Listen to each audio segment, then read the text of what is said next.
Okay, Cool. here we go. Sweet. Welcome back to episode 4, History According to Hollywood. Woo. There we go. That's an appropriate woo. I've been told that I peak. So A little too loud on the woos, but we're doing okay with it. All right, so I don't feel judged. you don't feel judged? No, not at all. Bewildered, betrayed. None of these are feelings that I feel. Well, I'm glad. I'd feel kind of bad, like a 3 out of 10 bad. Oh, wow. Not super bad. Wow. Just wow. Anyways, so speaking of feeling bad as a white person, what are we talking about today? We are talking about the movie Selma, which is about the Selma to Montgomery March in 1865. Not 1865, 1965. 1965. A whole 100 years after what I said. Well, ironically, 100 years after our last movie we talked about, which was Glory. Well, 102. About the Civil War. Oh, look at me, I'm the history guy. No, I can just do math. So, anyways, yeah. So we have just about 100 years later, and that's something I was thinking about when we were watching this film, and I was like, man, it's like, did they not learn their lesson the first time? Like, come on. It's so sad, like how far and yet how not far at all we came in that 100 years. And it's also sad that like people who were a part of this are still alive. Not as sad that they're alive. That sounded bad. Right. Sad that it's that recent. Yeah, or the fact that people can know that this happened in like our grandparents' lifetime and be like, oh, racism's gone, right? Like Racism no longer exists. It's just like we signed the bill and it's gone. Like clearly, we just willed it away. We made racism illegal, and nobody's racist anymore. Nobody breaks the law. They don't do that. No, but at the same time, you watch this and you're like, you know what? We've come a long ways since this. It's mixed emotions It for sure. really is. It's a lot to take in. Yeah. Okay, so let's get racially motivated. Oof. That was my line. That was my line that I thought of, and I was like, here we go. Wow. That's how we'll kick Racially it off. Jesus, we're going to get canceled. How? All right. So this was released in 2015. Yes. I saw it was 2014. I think Amazon says it's 2014, and then when looked it up, it's 2015. So somewhere around there. Somewhere in there. So apparently this was a movie that was like a decade in the making. Wow. Yeah. So apparently, which ironically, how many movies do we have about Martin Luther King Jr.? In all honesty, Not very many. Not very many, which is weird. We have a lot about the civil rights movement. Yeah. But we don't have. Do we have another one explicitly about like Martin Luther King Jr.? Nothing that came to mind. I'm sure there's something out there, but nothing like mainstream that was very popular that Right. made it, made an impact like Which this. is kind of weird because when you think civil rights, you think Dr. King. Like that's right. the Like guy. Malcolm X has his own movie. Right. Denzel Washington. Yeah. Muhammad Ali has his own movie. Yeah. All during the same time. The Hidden Figures movie about the black women at NASA. Mm-hmm. Awesome story, by the way. You have Mississippi Burning about the FBI agents in Mississippi. You have Ghost of Mississippi. Yep. You have, Selma, Sweet Selma, which is that made-for-TV movie that we all watched in elementary school. That's about the same thing. It's just a lower budget movie. But yeah, it's weird. You have Ruby Bridges. Yeah. It seems like Dr. King was one of the last to get his own biopic. Yeah, this isn't even really a biopic of him. It's really a biopic of a 6-month period of his life. It's like a snapshot almost. Right. Yeah. Which kind of I think plays to the film's benefit to an extent, but also makes it a little less comprehensive of him as a character. Well, I appreciate that they try to be objective with like who he was as a person, but to do that in a movie that's only about like a couple months, right, is really hard with no prior it's not like a sequel to anything or So it's pretty obvious that there's two different sides to him. You have the side like when we open up the very beginning of it, it's just him and Coretta, and he's tying his tie, and he's kind of talking about, oh, this doesn't feel right. I shouldn't be wearing this. Like he's second guessing a lot of the things that he's doing. And then cut to he's giving this powerful speech in front of thousands of people. Well, maybe not thousands, but hundreds of people. And that's what he's known for. That's the side of history that we know Dr. King is, his ability to rally people together, his way of speaking the truth in a way that got across to a very hostile crowd and kind of brought people to him, to his following. But we also see the humane side of him, the side that does have his doubts and does have his issues with, within his own group of people. Yeah. Which I thought was interesting. But at the same time, we don't get to see Dr. King become who he is. We just kind of see him as he is. He already is like Dr. King. Right. Like, he already is the face of the civil rights movement long before the events of this movie. Which may be, maybe that's part of the biopic for him. If we were, which this is not going to be the last movie about Dr. King. Right. Like, it won't be. Probably isn't even since then, or since this movie came out. But it would be difficult to have a biopic of him because he did so much and became such an important figure that it would be it'd be a very long movie. Oh, yeah. It'd be hard to get everything into. Yeah. But anyways, so I think to its own detriment and to its own benefit, this film really is, like you said, a snapshot of him. It's not his entire life. It kind of shows his decisions and his personal life while these important events were taking place. I think all the films that we've talked about, and I think this is just true of everything, honestly, is that their greatest strength is usually their greatest weakness. So, like, if the greatest strength of Braveheart was that they don't care about fact and they just make this epic movie, then that's its greatest weakness. And if the greatest strength of Glory was that they use the letters of Robert Shaw, then its greatest weakness is they don't embellish it. That's all they do. And so I think the same thing can be said for this movie. Like, the thing that makes it so powerful and so hard-hitting is also the thing that occasionally you're like, wow, it'd be really cool if I had more context for this. Like, not just that, but also, in my opinion, and I was texting you when I was watching this, I was like, Jesus Christ, they've been sitting in a room talking slowly for 5 minutes. You are such a horror nut. Like, I can't. I was like, oh my gosh, if this was about anybody else, I'd be like, this movie is not for me. It's like, tread carefully, brother. This is an important part of American history. But it is important, and not only is it important, it's important. It's not only is it important to tell the story, it's important to have the reminder 50 years later of, hey, this is where we came from, and this is where our country was at a point of time that was not very far. No, not very distant. If you're our age, there's a decent chance, if you have older parents, that your parents were being born when this was happening. Yeah. I mean, grandparents lived through it. Yeah, sure. So when your grandparents were our age, which is in your mid-20s, you were witnessing this. Right. And the unfortunate truth is some of our grandparents were not on the correct side of this, because that's just how it is.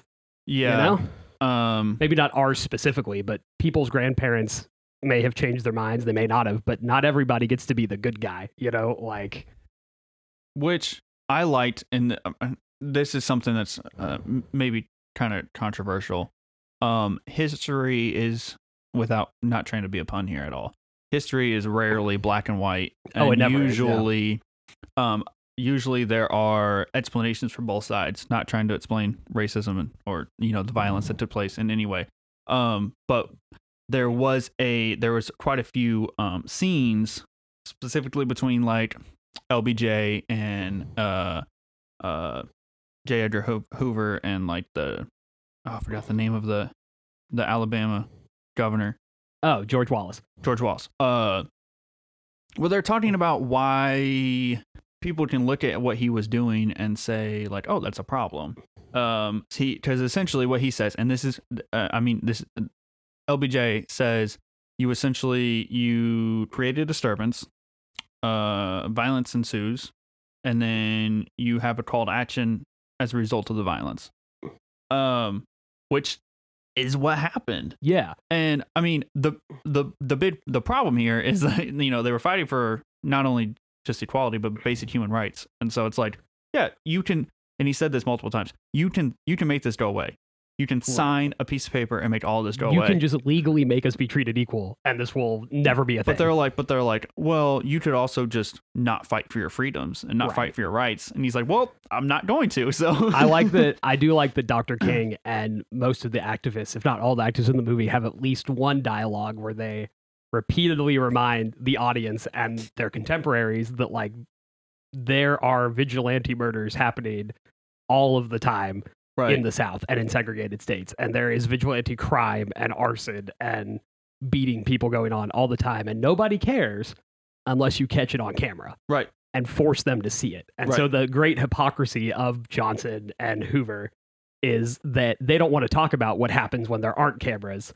But suddenly, if there are cameras on it, you created that disturbance. Like, just because you took an extra, iota of effort to pursue what is your, like, by the Constitution, God-given and country-given right, that it's your problem. Like, you did this. Right. Which is, it's hard to watch, but it's an important message that I'm glad is in the movie, because it's so easy to just take one example and be like, well, if you just hadn't have picked a fight, there wouldn't have been a fight. And you're like, I didn't choose the fight, man. Like, I grew up like being abused by society. Essentially, they're just saying like, hey, just stop trying and this will go away. And he's like, well, just give us our rights and this will go away. Yeah. And it shows the conflict in a deeper level than then it goes going beyond just the race and just the violence that's taking place in Alabama. It goes to where there are layers to this. There are reasons for why each side is, I don't want to say politically, but is having to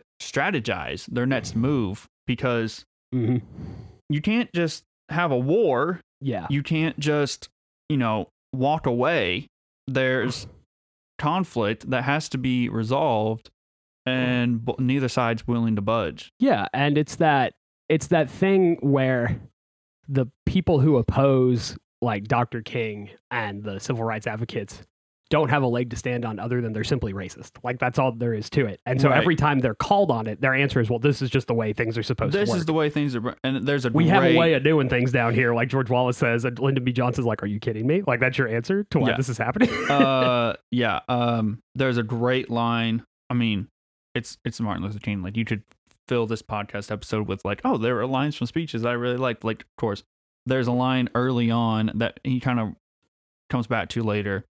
He says, what the illusion of supremacy has destroyed, the truth of equality can nourish. And then he comes back later and he talks about how, kind of trying to explain, people of power have nothing to give you. They'll give you a lie. Yeah. And this lie is that no matter how low on the totem pole you are, you're still white. Yep. And that's for some reason better. Oh, yeah. And, it really... like it breaks down like this the racism that has just polluted the minds of so many people and caused so many problems. It's a lie. Yeah. It's just straight up, it's a lie. And you know it's a lie. And that's why anytime you get challenged on it, you get so violent, is because they all, whether they want to believe it or not, objectively know better. Like, that's the underlying tone in the movie. Is we all know racism is crap. It's just, are you willing to call it crap, or does it benefit you to pretend that it's legit? Like, which, for the town folk, what are they benefiting? Like, I understand for the governor. Yeah, I mean, political supremacy. Not support, don't agree with, but I understand his reasons. Yeah, like if I were an evil racist dude, I would want the people who would vote against me to not be able to vote. Right, like, because he knows he won't be reelected. Yeah. But... And if I can feed my poor populace this bullcrap that, like, well, at least you're not black, so I don't have to fix anything in the state, then But for, like, people who are, metal workers. Well, the people who just show up to the march that we'll talk about here in a second when we actually start picking apart the movie, they just show up with their signs and their hatred, and you're like, why? Why? It doesn't make sense. Yeah. And so, looking back, it's easy to say that was stupid. But we still see people, like, we all know that keyboard warrior who just likes to hate, like, people who are different. Right. And you're like, why? Like, what does that benefit you? And it turns out, as we've all seen, that there are more and more people like that were just hiding. And you're like, why? What is wrong with you? Like, what does blind hate get you? Yeah. But anyways, that's we could talk about this all day. We're not here to try to pick apart society. pick apart why people are racist or why people were. We do that in our racist. own time over a cold beer in our white privilege. it's just hard to watch this film and not to be like, what were they thinking? Like what why are you guys opposing this? And the one last note is one thing I noticed last night is like the people, and we're not here to like call anybody out. That's not the point of this podcast, but we all know who they are. The people who sound exactly like the racist people in movies about the civil rights movement, just about a slightly different societal topic. And you're like, how do you not realize that you sound like the bad guys in history? Like, where is that cognitive dissonance coming from? Like, I could literally take a Nazi or a Klan speech, change like 7 words and give it to you, and it's something that you wrote on Facebook the other day. Like, how do you not see that? And maybe that's another thing, is that these things throughout history are I don't want to say small acts. What turned the tide here in public opinion, and the kind of the call to action that we'll get to whenever they do march from Selma, is not the acts of legislation or the governor or really anybody of power. It's the acts of these small troops, the people who jump and lynch and mug.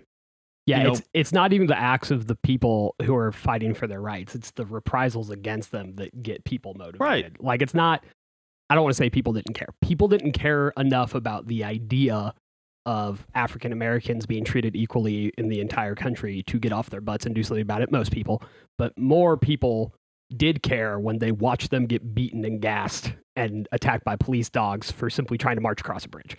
Right. Which is kind of, the climax of this film. And it's a good segue into let's talk about the actual movie. So let's back up a little bit. So essentially, these acts of violence start right off the bat. There's the bombing of the church in Birmingham, which I wish they would have given a little more context to. Yeah, it's a real thing that happened. In more or less the same way that they portray it. So, random act of violence, not really. I don't know. In the film, it's just a bomb goes off. In the film, it's a completely unexpected. Like, oh my god! And it's just kind of mentioned, but And I think it's interesting. One of the things is this takes place after the Civil Rights Act is passed. Yep, about 6 months, ish. roughly. Yeah. And Dr. King is giving a speech. And while he's giving a speech, this bomb goes off. Not at the place where he's giving a speech. Isn't he accepting his Nobel Peace Prize? That's what, yeah. In Norway? Like, because that's where you get those, is in Oslo, Norway.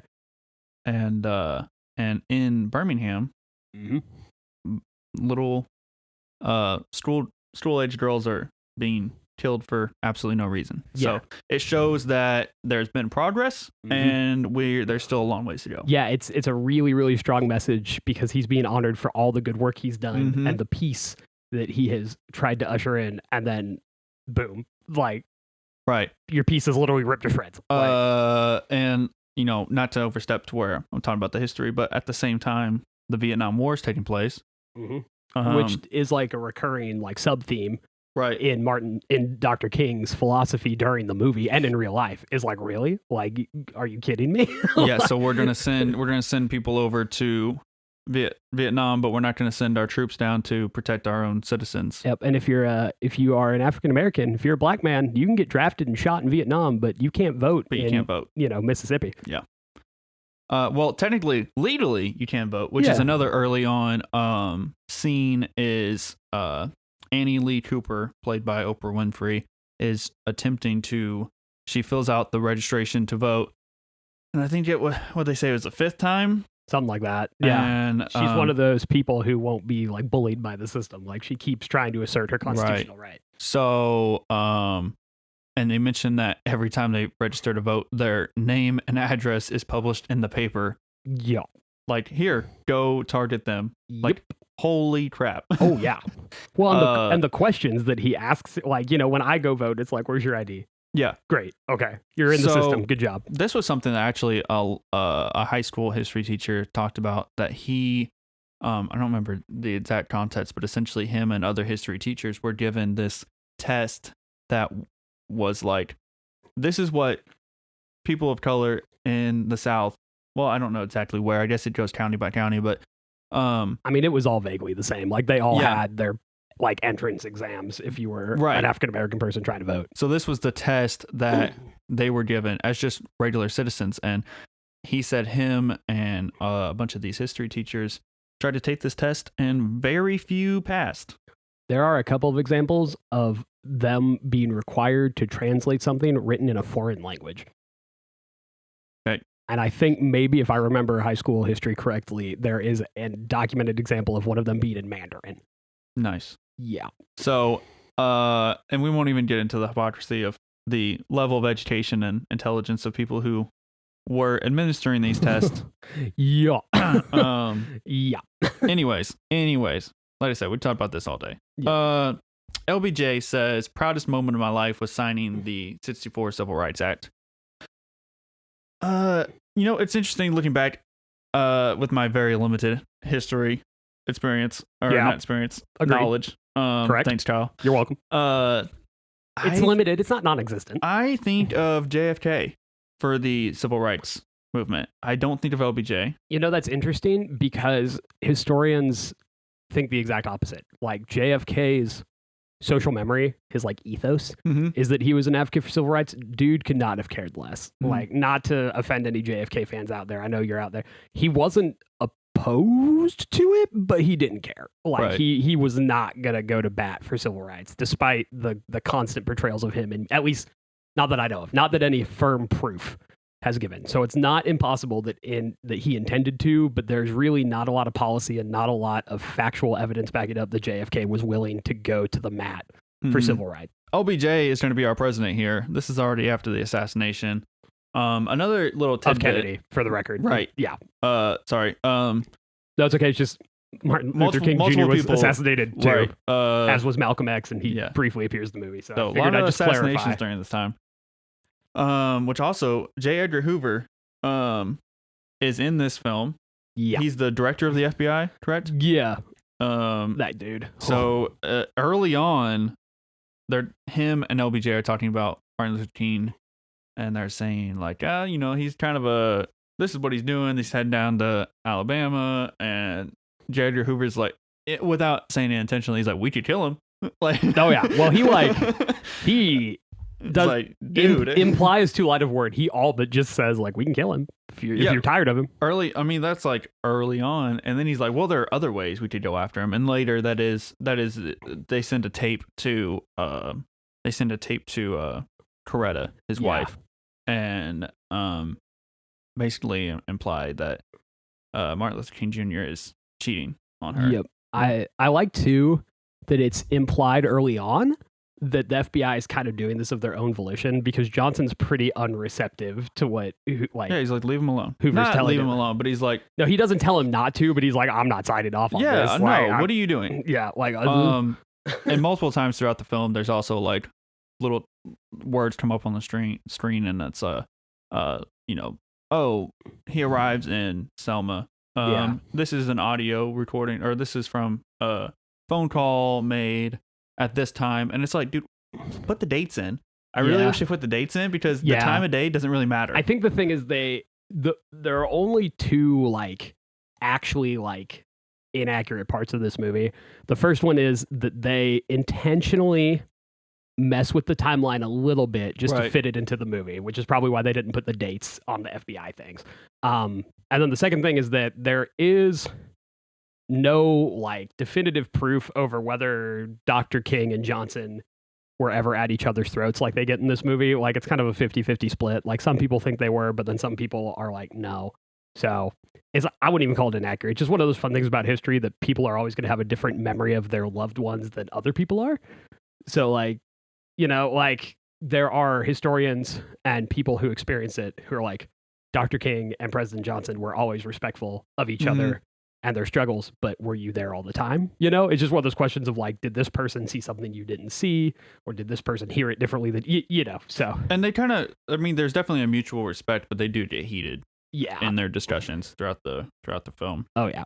So we're heading down to Selma, where it's stated that 50% of the population is black, yet only 2% of the black population is allowed to vote. And there are 5 grown people shoved into a 1960s 5-seater car. Yes. And so they arrive in Selma, and instantly Martin Luther King Jr. gets punched in the face by some angry white guy. He's been there like 45 seconds. Who's never mentioned again. But he does say, like, man, that white boy could punch. That white boy can hit. That's funny. That was funny. They orchestrated a sit-in in front of the county courthouse, which is where the voter registration takes place. Yes. The next day, the story is on the front page of the newspaper, which is exactly what LBJ does not want. Oh, yeah. He does not want attention brought to this. Because he's working on his own legislation. Right. Which was the war on poverty. The war on poverty, yeah. I like how nuanced, like, Johnson's character is in this movie, because he's not even really saying no to the Voting Rights Act. Mm-hmm. He's just like, this will benefit everybody. Like, poverty is a problem across the nation. And Dr. King is like, well, of course it is, but poverty isn't getting people beaten and lynched like voting is, you know? So it is, I was on Dr. King's side, but Johnson isn't like, no, I'm not defending your right to vote. He's just like, I'm going to do this later. I have my own crap I want to do first. And that's something that I was talking about earlier, with probably way too many words than I needed to. But always. Yeah. Too many or too few. There's no in between. Amen. So too much woo or not enough woo. So there's layers to these issues. And it kind of shows both sides of like, hey, and I like that because it shows like these are real problems being solved by real people. Real people make mistakes. Yeah. And even though we know in the end everybody ends up on the right side, and the legislation gets passed. Spoiler alert. Shocker. Yeah, you can't really spoil historically based movies, you know? Basically, LBJ is like, we'll get to it, just not right now. And yeah, MLK is like, nope, we gotta do this now. We have to do this now. And to just reiterate how well, most of the time, how well crafted of a movie this is. Like, you're talking about the war on poverty, and it kind of pops up a couple times, and Johnson's like desire to do this and launch the war on poverty, and it's mentioned repeatedly how poor the black population of the South is, and you see it, and so it's kind of implied that he's not necessarily like making this up. Like, it is very possible that a war on poverty, like a federally backed program to end poverty, would benefit the black community. But in Dr. King's eyes, he's like, be that as it may, our constitutional rights are still being stepped on, and that takes priority. Like, we should be able to have a say in who implements these policies, and we don't, because we can't vote in half of the freaking country. Yeah, so there's a theme that we kind of discussed earlier, that like these lynchings and acts of violence keep happening at night and keep happening out of sight of the population. And so but everybody knows they're happening. Like, it's not a secret. So after the sit-in, there's a night march, which seems strange, but I guess, I don't know what the motivation was here. The night march is intercepted, and troops break it up, and Jimmy Lee Jackson, played by Lakeith Stanfield, who's a great actor and has been in a lot of things, is shot and dies right around the same time as Malcolm X. Give or take. Who was also in this film briefly. I almost feel like his scene was almost like a, hey, we have Malcolm X in this movie. Yeah. Didn't really do a whole lot. Yeah, that scene always confuses me because, like, I really don't know. It's possible that he was. I don't know how repentant Malcolm X was about his philosophy. I know that near the very end of his life, he decided the Nation of Islam was not the way forward, and that the specific way that he was going about his belief in how to gain civil rights maybe wasn't right, but he never backed down on like the you see your rights, go take them philosophy. And if they want to shoot you, shoot them back. Like, his way is almost more practical. Like, it makes more sense logically, but it just gets more people killed, was kind of the rebuttal to it. And as Dr. King's followers vehemently believe, you cannot win that way. Like there are not enough of us, and we don't have enough physical power to win Malcolm's way. So we have to win Dr. King's way. Malcolm's way was kind of leading to a war. Yeah, I mean potentially, yeah, for sure. And Martin Luther King Jr. is trying to make it more. I don't want to say more political, but making things happen politically that make long-term changes. Yeah. And the FBI notes show that even the FBI, as biased as they clearly are against Dr. King, have a different view of him than they do Malcolm X, because they describe Dr. King as an agitator. They describe Malcolm X as a militant. And those are very different words when you're talking about federal intervention in private lives. Anyway, so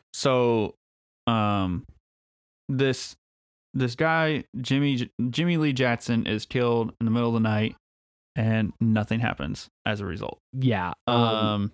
Which kind of brings, he points out the irony of protecting lives in Vietnam, but not in America. Nothing really changes. We get more of, this is when the tape is sent to Dr. King's house, and he denies that he's cheating on her, but he also kind of seems to admit it in a way.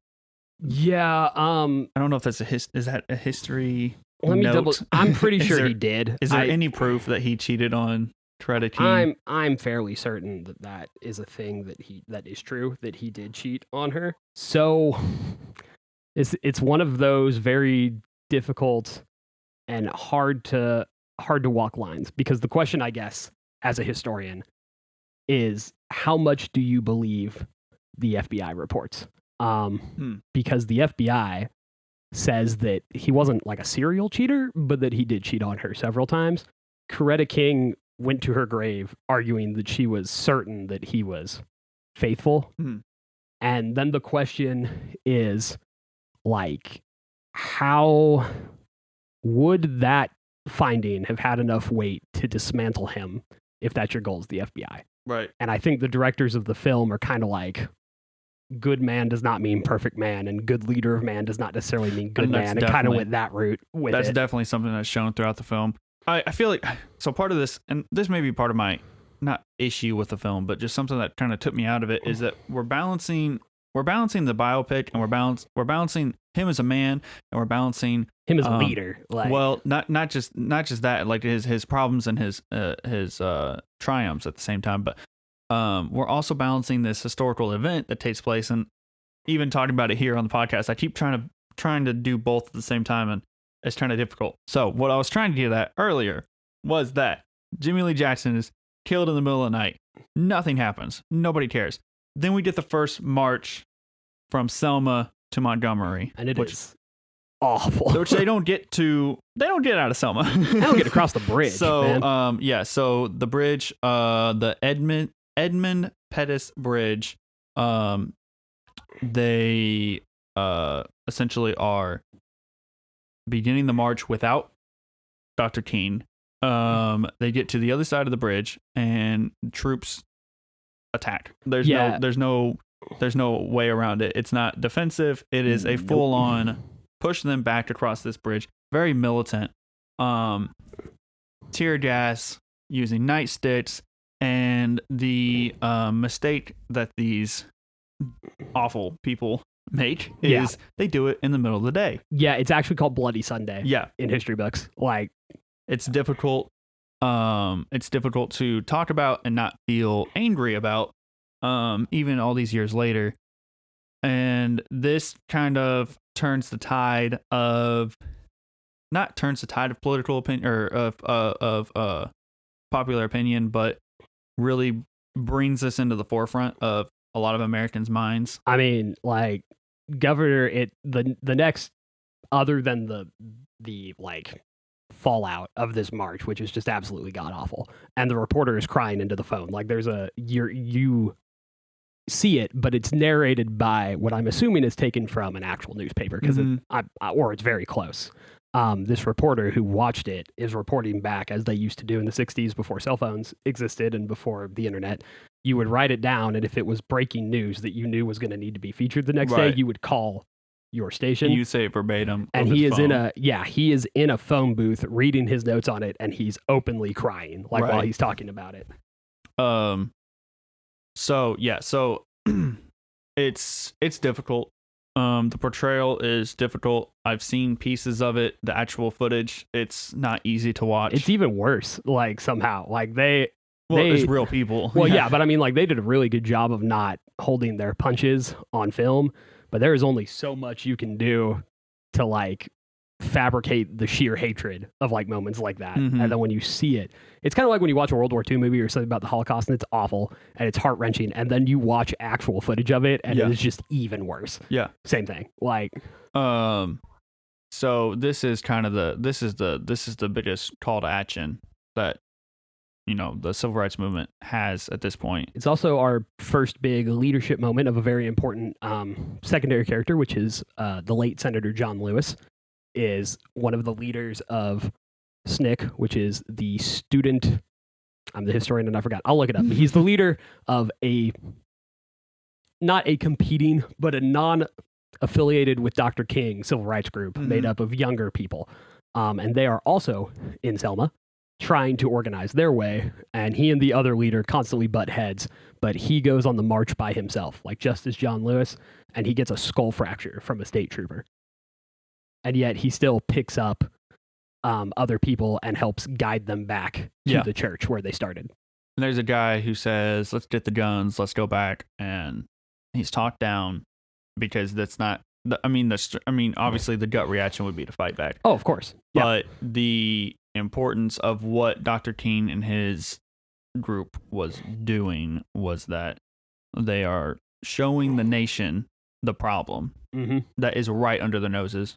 Yeah. And not only that, it's when push comes to shove, as one of Dr. King's associates who is there participating in the march as well talks the guy down, is he doesn't even try to tell him, well, you got to turn the other cheek or you've got to be the better man. He just goes, just sheer numbers. If you do that, we will all die. Yeah. Like he basically says, what do you have? A couple pistols, maybe a couple old shotguns. And he goes, how's that going to work against their automatic rifles and their Colt 38 pistols and their helicopters and their tanks and their machine guns? Right. He's like, you kill 2 of them, they'll kill 10 of us. Like, yeah, you can't, we can't win that way. It's not even that we don't want to. We can't win that way.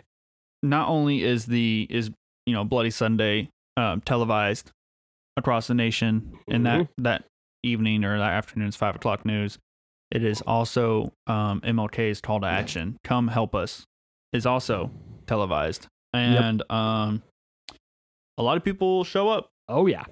So the second march is a third white, according to the reports in the movie. Yep. Yeah. So the important context for the movie is that they are trying to get a court order of protection, more or less, like a legal, you have to let this happen unimpeded, like march, because you're not going to stop private citizens from breaking the law, but that would stop any organized response from the sheriff or the Alabama state police. But they don't have it yet. So the best they can do is that it's implied, it's never directly said, but it's implied that Johnson more or less crawls up Governor George Wallace's ass and is like, let the people by or I will send the National Guard, is like the implied like discussion that he has with one of his aides. So they get to the bridge, and with all of these people and all these people who have traveled to march with them, about 1 out of 3 of them are white. And I think that statistic holds up. Like, there were considerably more white people in the second march, because this is all very, very accurate. And the troopers just stand aside. And the crowd cheers and they're ready to march, and Dr. King prays and then turns around and leads them all back. So that did happen? Yeah, it's called Turnaround Tuesday. Okay. This is all happening within a couple days of each other. So you have Bloody Sunday, and then like 2 days later you have Turnaround Tuesday. Okay, so he marches back, and then this part kind of confused me during the film. So then there's a court case, the SCLC versus the state of Alabama, and that basically permits the march. There's this trend in the South during segregation, as federal law is more and more asserting that you have to treat people equally. There are more and more, like, I'll call them, like, I don't know, hostile nuances used by state governments to stop them, like stop African Americans and other people of color, but the primary population is African Americans that we're talking about, from exercising these rights. So George Wallace never says that black people in the South do not have the right to vote, but it's up to the county voting That's clerks. what he says. So if they want to put in polling OBJ. taxes and tests and questions or whatever, what am I supposed to do? I mean, that's how government works. And we're not saying that they absolutely can't assemble and march, but they're impeding the road, or it's unsafe, or it's a sanitary problem. They would just come up with repeated reasons to not let it happen. So it's the SCLC being like, we will have a judge legally reassert to you that it is our right to march and that you can't do anything about it. And again, that's not going to stop vigilante violence, but it will tap down on the military level violence that you see on Bloody Sunday. And then right around this time, there's a white priest from Boston that's lynched in the middle of the night and is killed. James Reeb, right? I think so. I think his last name's Reeb. I know that. Well, he's beaten to death. He's not lynched. He's like beaten with a club. Yeah. So he there's not a lot of.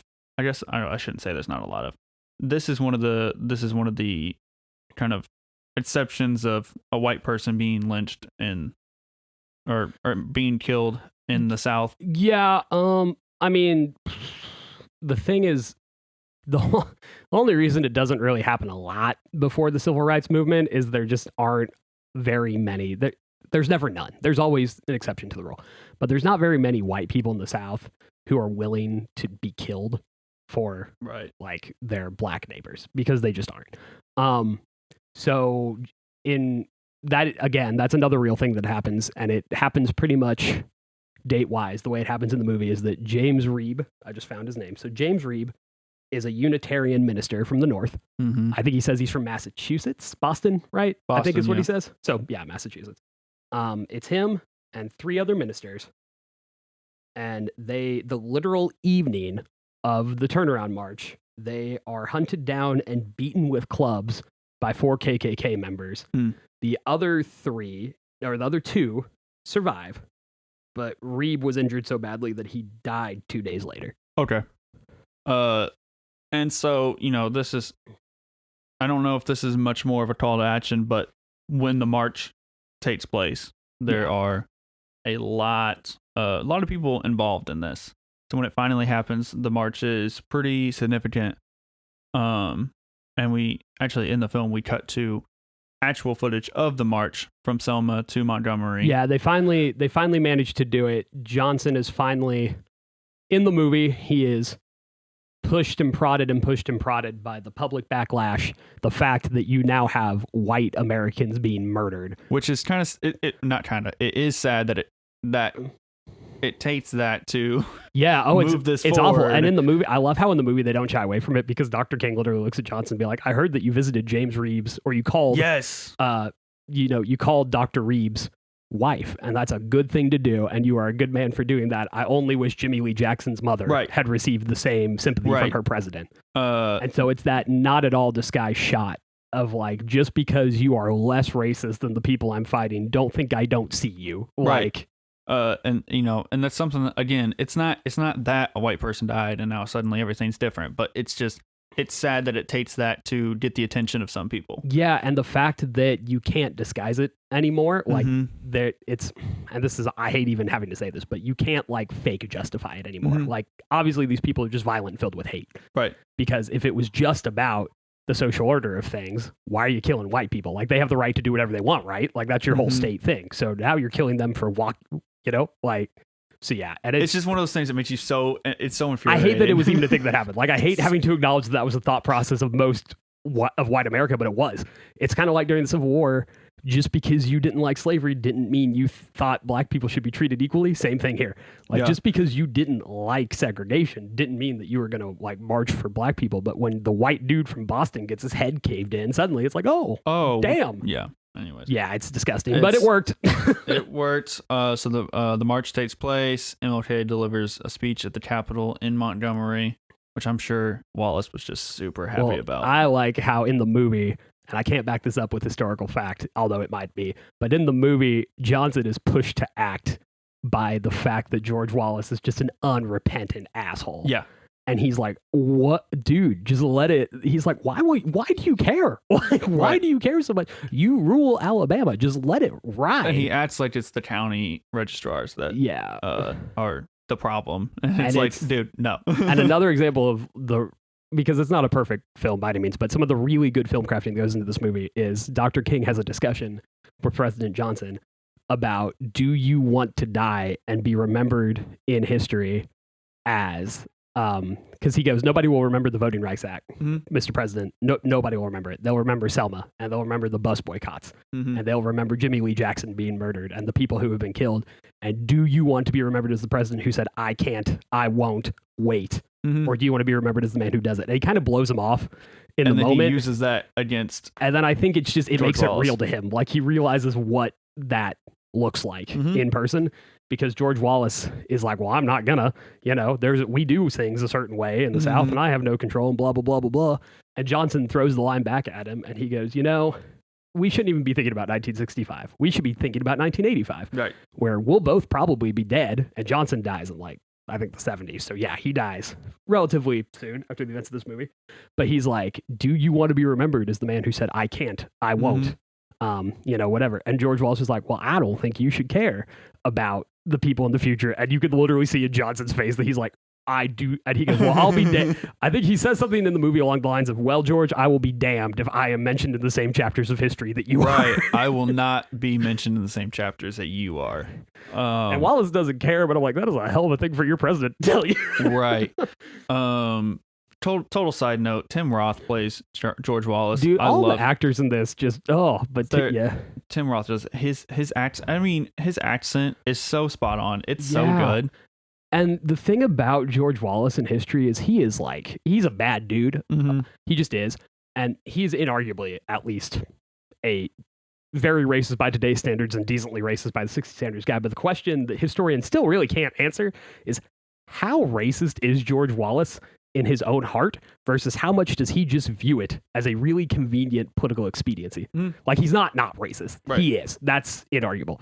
But is he clan level racist, or is he just, it's the way things are, and I don't think they deserve equality anyway. And on top of that, if them being treated really poorly gets me to rule Alabama, then so be it, And that almost makes him a worse person, Yeah, because he puts self-gain over. It's one thing to a state full of people. I don't know if it's worse. It makes him like a slimier person. Right. Because it's one thing to actually believe it, and it's because he literally calls the sheriff who's doing all this a backwoods hillbilly piece of crap.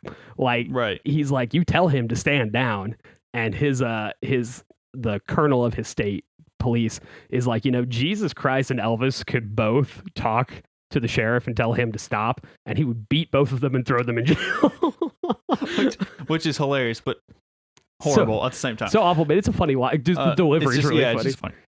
Speaking of great accents, I do have to point out, and I apologize if I butcher this name, which I probably will, David Oyelowo, who plays Dr. King. Oh my God. Dude, the voice. Dude, he's British. That's crazy to me. He's British. That's crazy. He sounds just like they have. Sounds just like they him. have that snippet of Dr. King's actual voice at the end, and you can't tell. Hard to tell. No, you can't tell. But I learned that he really doesn't look all that much like him. Like he does. He bears a passing resemblance. But when you see the pictures of Dr. King at the end, but he sounds, and I think that's brilliant because nobody really remembers how Dr. King looked, but we all know what the man sounds like because we've all heard the speeches. So the fact when I found out he's British, I was like, dude, I know his voice so good. So then we find the rapper out, Common's in it. And he plays one of Dr. King's one of the SCLC's leaders, and he does a really good job. Yeah. They all, the heat is brought in this movie by the actors. Everybody does a great job, which I feel like we keep saying over and over. I think that's the thing about good movies. We need to find a movie that has a bad cast because I can think of we a few. just keep saying the same thing. We're like, oh man, everyone in this movie just killed it. Okay, so at the end he delivers his speech. Then we did a little text over, kind of describing hey, this is what really happened after the events of the film are ended. As we all know, Martin Luther King Jr. was assassinated. Yeah, like 3 What? years later. Yeah, Yeah. was it 68? 68. Yeah. Yeah, he shot in Memphis on his hotel balcony, which that hotel's now the Civil Rights Museum, the National Civil Rights Museum. Yeah. Yep. So, I mean, but there's a couple. I forgot the name. You mentioned him earlier. He becomes senator for like 28. Oh, John years? Lewis. Yeah. John Lewis. Yeah. He died in 2020. I think he died during Trump's presidency. I remember that. So anyways, he becomes senator for a pretty long time. Yeah. That dude is the man, the myth, the legend, John Lewis. And I feel bad because I didn't really know who he was before he passed away. And then I took a class. My first class in graduate school was American history from the 40s ish to now. And that man's name is everywhere, like starting with the civil rights movement and onward. Like he had no off switch. Martin Luther King Jr. gets a lot of, I mean, rightfully so, gets a lot of the credit for the civil rights movement, but it was definitely, and this kind of brings to light some of those not minor characters, but ones that don't really get the same recognition. Yeah. I appreciated that the movie acknowledged that he is the leader of his group, but that there are different groups like SNCC, the group that John Lewis is a part of. And then even in the SCLC, like, yeah, okay, he's in quote unquote in charge, but he travels with like 6 people and they all like obviously command respect and know what they're doing to the extent that King isn't even there for the first march. He leaves it to Ralph Abernathy, a couple other of his like cohort, and just because he can't be there, like he literally has a prior scheduled thing. Coretta. Coretta calls him out, and he says I have to be home right now, which thank God that was Bloody Sunday, and so yeah. I don't know how history would have changed if he had been a part of that. I think in real life he's actually just that busy. As awful as that is to say, I think in real life they weren't sure how big it was going to be, and he's a. I mean, you don't know until after. Yeah, but he's a powerful enough figure that the parts of the movie where they're constantly worried about him being shot, that is true. So yeah, they urge him to. The further we get into the movement, the less he makes random public appearances, and it's because they are so worried that he's going to be assassinated, and he was. So yeah, they basically urge him, hey, show up in Montgomery. Don't be a part of the march. Just drive, show up at the end, do your speech, leave. And this is coming from the president's, I'm assuming like domestic security liaison, attaché, like his little assistant. Whoever he is. But he obviously cares about Dr. King. Like that is made clear in the movie that he, even if the president isn't unilaterally on their side, this specific guy seems to be.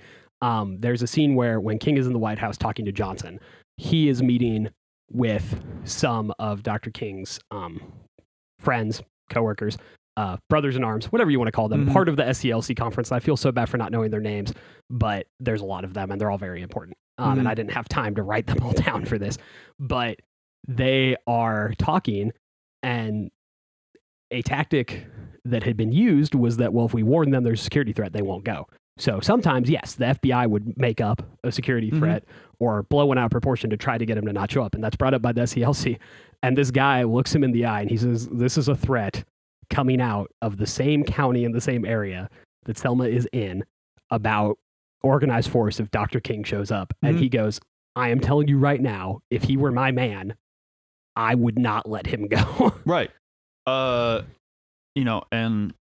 Dr. King says, no, I'm going. And he does. And I mean, he makes it to Montgomery. Yeah. So. And Dr. King in real life is very aware that he's probably not going to live to see the end, because by the time Dr. King is assassinated, and they mention this briefly in the movie, I am not going to say every major civil rights leader has been assassinated, but so many of them have.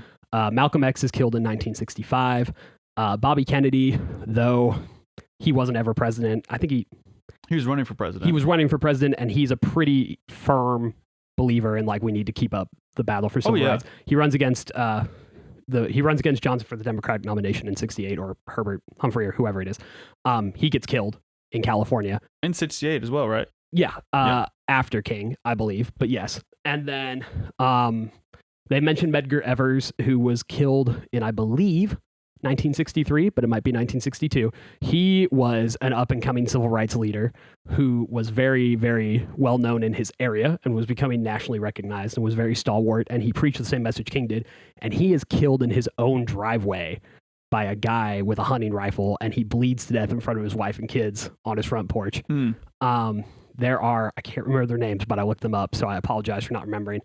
One of the names he mentions, Harold Freeman, something like that. Watch the movie. It's kind of a throwaway line, but they talk about all the guys who have been assassinated. He was shot, the guy I'm thinking of was shot in broad daylight in the middle of the street. Like just in like 1958 or something. He had been preaching about civil rights. He's a local leader who's gaining steam, and the guy is shot down in the middle of the day in the middle of the city. And another one that's mentioned at the end of the film, I'm gonna mess this up again. Viola Luiso? Yeah. Anyways, she was one of the. She's kind of a. I don't want to say nobody, but she's not anybody important. She's just somebody who shows up to the march. It's just mentioned. She's just a white woman from the north. Yeah, she's a white woman who shows up to the march, and she's murdered 5 hours after the speech. That is true. She and a young 19-year-old gentleman by the name of Leroy Moughton, who is a black man who is local, were driving marchers and volunteers from Montgomery back to Selma. She was warned by James Orange, who is a member of the SCLC, and he is in the movie. He's the guy who wears the overalls all the time, the big guy. Yeah. That it's dangerous and that she shouldn't do it. She does it anyway. They were driving along the main road, so like Route 80. A car tried to force them off the road. She avoided it. She dropped passengers in Selma. They headed back to Montgomery. They were getting gas, and they were verbally abused. When she stopped at a red light on her way to Montgomery, a car with 4 members of the local KKK, including the now famous FBI infiltrator, Mr. Rowe, famous-ish. He's famous among people who study the civil rights movement. He was a plant in the KKK who helped bring a lot of them down in like the 60s and 70s. Well, he didn't do a good job this day. Well, he's an undercover cop. Like that's what you got to do, unfortunately. Yes. Pulled up alongside her. When they saw a white woman and a black man in a car together, they followed her. They shot at her. They shot her twice in the head as she was driving, and the car veered into a ditch, crashing. The young man who was with her managed to survive and flagged down a passing car. But yeah, so she was just murdered in cold blood, just trying to drive people back to their homes. So let me get this straight. So she is essentially somebody tries to run her off the road. She's verbally assaulted at a gas station. Yep. These are not the same group of people. No. So just to show the hostility of supporters of this march, these are separate groups of people who are doing various levels of assault and murder to supporters. And the bravery of this woman who doesn't know any of these people, who's just like, screw all of you. Like, this is the right cause. Yeah. All right. Well, it happened. That happened. There are a couple of guys, 3 guys in Mississippi a couple years before this that are murdered in a drive. Is it a drive-by if they're both driving in a car-based shooting event that's very similar to the way that she loses her life? And it's actually, they changed the names, they changed the events a little bit, but the movie Mississippi Burning, if any of our listeners have seen it, that shooting in the very beginning that they investigate is based off of a very real thing that happened. So yeah. Okay. Well, not the brightest way not to the end cheeriest of subjects, no. End the podcast. But then again, it's not really it's a powerful movie. It's a important movie. It really emphasizes that like none of these big things are like the ultimate victory though, because you have this great thing, the Voting Rights Act eventually goes through and people are still being shot and killed. I love that there is a movie about Dr. King, and I think it's awesome, and I love that they include some of his coworkers and his fellow leaders, because that's really what they were. They were equally invested. Their lives were, if not quite, quote unquote, is at risk of organized assassination, they were just as likely to be killed in marches. And they were not at all not likely to be targeted for assassination. And they repeatedly got their names in newspapers, got their faces on the news, showed up to these hostile things, intending to not fight back, knowing that they could die, and just doing it for the greater good anyway. I mean, their running joke in the group is that, well, as good of a place to die as any, I guess. This would make a great TV show where you could really dive into all of the smaller characters in this film, kind of get their backstory and kind of see where they go. I would love to see that of, the march being the thing that kind of unites them all together, and then just taking each character and just looking at their life before and after the events of this. One thing I want to mention before we sign off, though, that is not a historical fallacy, but something that I was made aware of in my class that I think is worth mentioning, is that there is a character that is featured in the group that rarely speaks, but he's very recognizable because he's tall and he has glasses and he has the high fade haircut. His name is Bayard Rustin. Oh, yeah. Yeah, they really never mentioned him by name in the movie, which I don't know how influential he was in this specific instance, so I don't think this is a big problem. But the legacy of Bayard Rustin in the civil rights movement has recently been reanalyzed because it turns out there's significant evidence that his role was consciously downplayed by the SCLC and potentially by Dr. King because he was a gay man, and he was openly gay in the 60s. Ironically, my fiance was watching CBS Sunday Morning, and there was a little bit about him today. Yeah, and that the more people research, the more that King was the voice and the soul, and Rustin was the mouth and the brain. Mm-hmm. So he organized where Dr. King would go, and they were good. They were a good team, but there's more and more evidence that, one of the key words in the Southern Christian Leadership Conference is Christian, right? And that his sexuality was a big issue. And as soon as I wasn't there, it's still under review. It's appearing more and more like potentially as soon as they could cut him loose, they did. Which is so sad because he was just as likely to lose his life doing this and as important as any of the rest of them. And the only difference was that he was a gay man who was proud of who he was. And he's been erased more or less from the public conscience. And then I thought, going off of that news report this morning, Obama in 2013 gave him a medal. Yeah, he received one from Reagan as well in the 80s. So it's one of those interesting things where when the point is forced, his sexuality has never impeded the absolute necessity of his acknowledgement, but anything less than that, he gets shoved to the side. Yeah. Which is so sad. I know he wasn't doing it for the recognition, but I just can't, assuming he has family, I haven't looked into him that deeply, but assuming he has family or he has friends who knew how important he truly was, I find that is a cruel fate to be kind of to have people act like you were on the back burner when in reality, maybe you didn't give a lot of speeches, but you were part of this incredibly brave group of men and women. Oh, yeah.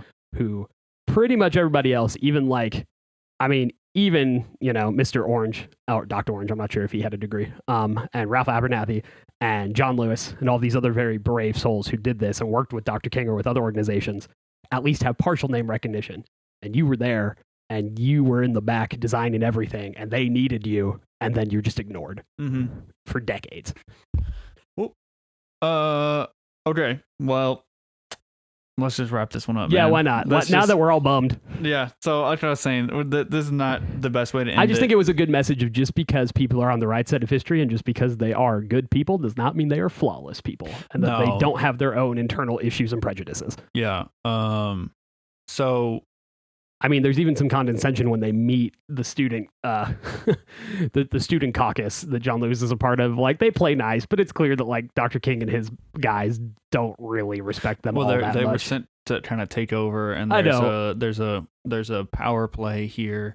But they're kind of you kind of expect them to be nice about it, and they're not hostile. But you're like, man, Dr. King, you're a little condescending to these guys. Well, yeah, they're students, and he's like, look. The pros are here. Yeah, and one of the leaders of the student conference calls Dr. King and his comrades the Lord and his disciples. Yeah, and you're like, oh. And he even mirrors kind of what LBJ was saying about there's some people look down upon the methods that he took of you're nonviolent, but you cause a lot of disturbances and. And so he kind of frowns upon it, but kind of disagrees with that method of approach. Okay, we gotta give our ratings. Okay. So I'll go first. If you're gonna give it another 7, I swear. Kyle. You gotta diversify this. Like, you gotta start giving 0.5s, man. If you're not confident giving whole number ratings. Okay, I had some problems with the problem that I had with the film Okay. was that The only problem, the one, no, the single. there were a couple things. It felt like like I said earlier, we kept bouncing back and forth. Like, I want to follow a plot line. I understand that there's a lot of layers to this, but I want to follow conflict that they're overcoming, not just he had this problem, he had this problem, he had this problem. It's like I want to give me. It didn't have me not engaged. That's not the word I'm looking for. There was not a very clear, this is what we're working towards. It was kind of, we kept taking a step forward and a step back. I thought kind of the way that the story was laid out in the script was kind of, could have been played with a little bit more. And maybe that was that they were trying to stick to reality. Yeah. But at the same time, I'm like, man, you could have moved this around. Also, there was a few things that weren't explained well. The bombing in the Birmingham church was kind of just in there and then wasn't. Right. It was brought up once. Yeah. And so it's like, okay, I understand it's part of, it goes with what's happening, but like, I just wish it could have been either used or kind of explored more. Sure. The acting was phenomenal. I always like when we do have these historical films, I like whenever they have images of the real events at the end. That's always I don't know, just makes me happy. Sure. It's like, oh, look, we made Hollywood, this was Hollywood and we made this movie, but here's the events that really took place. I like that. Kyle, you're gonna hate me, man. I'm gonna give it a 7. Bro, I can't. I mean, I don't know what's going on. It's temporary. My rating is, historically, it's a 9. I'm honestly gonna give it a 9. Ooh. It's not perfect, as we discussed. That might be high. Is that higher than Glory? I don't remember. Yeah, I think so. I think I gave Glory an 8. Okay. Because like Gladiator, I had to chunk up because there were some things that were really good. Yeah. Braveheart's just historically awful. And then Glory's close. Yeah. But I'm gonna give Selma a 9 because, like I said, the only things that are concretely like incorrect, they're not even really wrong, just incorrect, is some of the timelines a little squished. Not really about Selma, but just the events around it, like the beginning and the end. And then the murder of Jimmy Lee Jackson is expedited for good reason, but he dies in the hospital a couple days after he's shot. And then the conversations with King and Johnson. So it's not flawless, but it's without just removing any artistic license and like just making a documentary, it's pretty freaking close. Oh, and then the fact that the movie picks sides on the did or did not Dr. King cheat on his wife. I don't think that's irresponsible or bad. It's just that it's not historically proven. He does, and that's the thing. Even in the film, he never admits to it, but you can see in the way he's you can tell like the direction is. He is admitting to it without admitting to it. Yeah, because she asks him, "Do you love me?" And he goes, "Of course I do." And she goes, "Don't you dare lie to me. Do you love any of the others?" And the others could be the people that he is close to. It could be the people that he's not, but that his actions are leading to getting abused and beaten. But really, everybody knows that it's the women you cheated on me with. Do you love them? Is kind of the implied message of that conversation. So yeah. So again, and like I said, it's hard to prove a rumor, one way or the other. Of course. So they show that he kind of admits to it, but doesn't. I don't think it's irresponsible. It's just objectively you can't prove that with history. So it just takes away from the veracity of the movie. And that seems to be the belief of most of the population, is that he wasn't a flawless person. He did make mistakes. Oh yeah. It's possible that he wasn't even in his personal life all that great of a guy, but he had a vision for the greater good, and he pursued it until they killed him for it. So you got to give the man his props. Yeah. All right. So historically, 9 out of 10. Yep. What's your personal rating? Oh man, personal rating, 8.5. It's a little slow. It's a little scattered. But a little slow. Well, so Dustin's a horror movie like crackhead, right? And this is why I have to harass him for this. Do not cut him any slack. He explicitly told me, I think we should review a movie that isn't about fighting or wars. And I said, okay, knowing that his 8-year-old attention span would struggle. And he watched it, and this man is not 10 minutes into this movie, and he's like, oh my God, it's just two people sitting in a room and talking. Which is ironic because I liked Oppenheimer, which is like 3 hours of people just talking in a room. I also thought Oppenheimer was slow. It has its moments. I think you've been sheltered by your machete slasher movies. I've been conditioned to either, jump or laugh or cry in every 5 minutes. In your defense, you exist right now. I mean, you have an infant at home. You exist in a perpetual state of like sleep deprivation. So I can understand that if explosions aren't happening and blood isn't running, it's hard to cortisol focus. and caffeine's the only 2 chemicals in my body right now. So there's no dopamine left. There's just nothing else. I did make it through the movie in one go. I did not have to stop partway through. It's not a super long movie. It's like right at 2 hours. Yeah, it's kind of the perfect length for a biopic. I really thought. It was the fact that, like I said, it would pull me in, it would kind of push me away because it just kept bouncing around between different ideas, which I understand again. But yeah, it kept kind of pushing me out. And good God, some of the like, just talk faster. Some of the scenes, it's like, okay, I know you have to have this in here, but I know where it's going, and you're just taking forever to get to it. And I was like, please, for the love of God, go. Just go faster. You see, I like a little drama, I like a little tension. So I'm gonna give it an 8 out of 5, and Dustin can just drink more caffeine the next time he watches a non-war movie. All right, well, that's that. We are moving on. This is easily our longest episode, at least before editing my ramblings out. Well, we have that full disclosure, to see how the sausage is made. There's like 5 minutes of my family being loud. Oh yeah. And dogs barking that we're gonna edit out. So this might actually end up being our shortest podcast. You never know. So hopefully the audio turns out good. If it doesn't, we apologize. If it doesn't, we're filming in an office and we're poor. Leave us alone. Is this considered a startup? Sure. I don't even know. This is a start to something. Hey, like we always say, we have one up on Bill Gates. He had to start in a garage. We're starting in an air-conditioned office. Yeah, but I am freezing. I hope my voice doesn't sound all frigid. I don't know why I'm so cold. All frigid. Anyways. Should have done your vocal warm-ups. No. Gino and Eddie spaghetti confetti. So next episode. I have literally not thought at all about the next episode. We talked about doing a Brad Pitt double feature. Right. We did. I'm okay. I'm not opposed. We're from Springfield. We're recording this in Springfield, Missouri. Yeah. If we shamelessly plug him, maybe someday. My 3rd grade teacher was a friend of yours. Dude. Whoa. Yeah. Oh, okay. Think we can get him on the podcast? That'd be a huge boost. I really doubt that. No, so we talked about doing a Brad Pitt double feature. We're moving away from wars for another episode. Okay. Talking about doing Once Upon a Time in Hollywood. Yeah. I actually haven't seen that movie. You've never seen it? Nope. Oh, dude. So I'll be in your shoes for a second. Super pretty okay. It's pretty good. I like it. I'm so excited now. Man. It's not my favorite Tarantino, but it is a good movie. Dude, super pretty okay. Title of your sex tape. Am I right? Hey. Man, that is 2 Brooklyn Nine-Nine references within 5 minutes of each other. I'm on fire. And I've never watched the show, so I didn't get either of them. Oh my Christ.